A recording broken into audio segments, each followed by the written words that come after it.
Assalamu alaikum, what's up everyone? I guess you all are keeping really cool and alhamdulillah, just like you all, I'm also doing great.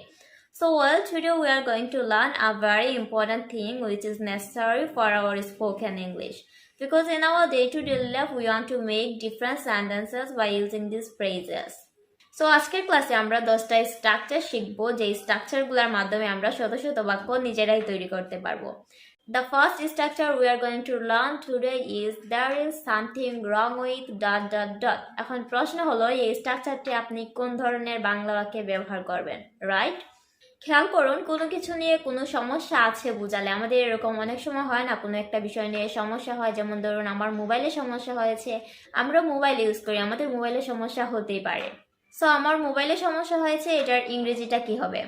There is something wrong with কিসের সমস্যা? আমার মোবাইলে। There is something wrong with my mobile phone. ধরুন আমার টেলিভিশনে সমস্যা হয়েছে, There is something wrong with my television. তারপর স্ট্রাকচারটা দেখি, How about verb plus ing ... plus question mark.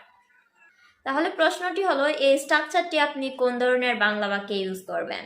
এটার মানে হলো কেমন হয়। আমরা প্রতিদিন অনেক কথায় এই বাক্যটি ইউজ করি কেমন হয়, যেমন এক কাপ চা খেলে কেমন হয়। How about verb plus ing? How about having a cup of coffee? Coffee খাওয়ার ইংলিশ হলো have a cup of coffee. তারপর স্ট্রাকচারটা দেখি, should have plus be3. be3 কোনটা? do, did, done. doneকে আমরা বলি be3 বা ভার্বের ফার্স্ট পার্টিসিপল ফর্ম। আমরা যখন বাংলা বাক্যে কোনো একটা কাজ করা উচিত ছিল বোঝাতে চাইবো, তখন আমরা ব্যবহার করব should have plus be3. should মানে উচিত। এখন যদি বলি তোমার কাজটি করা উচিত, you should do the work. আর আমি যদি বলতে চাই তোমার কাজটি করা উচিত ছিল বা আমার কাজটি করা উচিত ছিল, শেষে কি আছে? উচিত ছিল। তাহলে কি বলবো? you should have done the work or I should have done the work. এখন যদি বলি তোমার আরো পড়া উচিত ছিল, you should have studied more. তারপরে আরেকটা structure, am, is, are, was, were যে কোনো একটা plus suppose to plus be1. be1 কোনটা? do, did, done. doটা হলো be1. এখন প্রশ্ন হলো এই স্ট্রাকচারটি আমরা কোন ধরনের বাংলা বাক্যে ইউজ করব?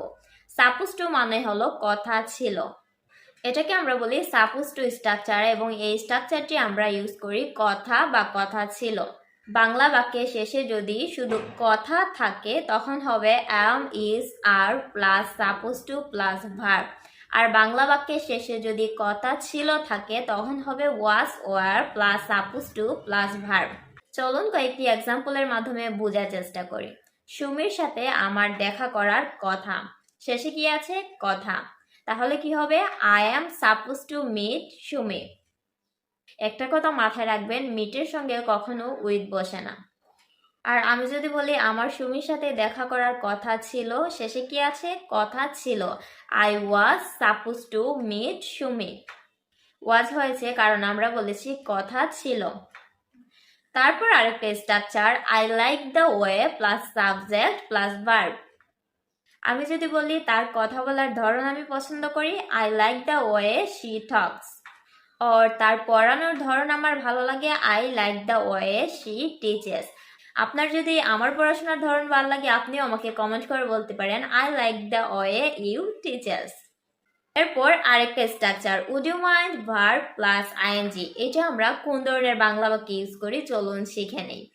তোমার ফোন নাম্বারটা দিলে কিছু মনে করবে না তো? এরকম কিন্তু আমরা বলি, তাই না? এখানে কি আছে? অনুরোধ আছে। এরকম করে বললে কেউ মাইন্ড করবে না। আমরা বলতে পারি would you mind giving your phone number? would you mind giving your phone number? খেয়াল করে দেখেন, would you mind তারপর ভার্বের সঙ্গে ing অ্যাড করলাম। তারপর let's not প্লাস ভার্ব। চলো তাকে বিরক্ত না করি, let's not disturb her. চলো আজ দেখা না করি, কারোর সাথে দেখা করার কথা ছিল, কল দিয়ে বললো চলো আজ দেখা না করি, let's not meet today. let's not meet today. তারপর আসি আরেকটা structure, don't or doesn't know how to plus verb।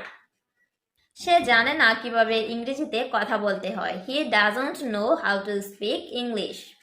এখানে doesn't বলেছি কেন? কারণ আমরা জানি হিটা হচ্ছে থার্ড পারসন আর হির সঙ্গে সবসময় ডাস বসে।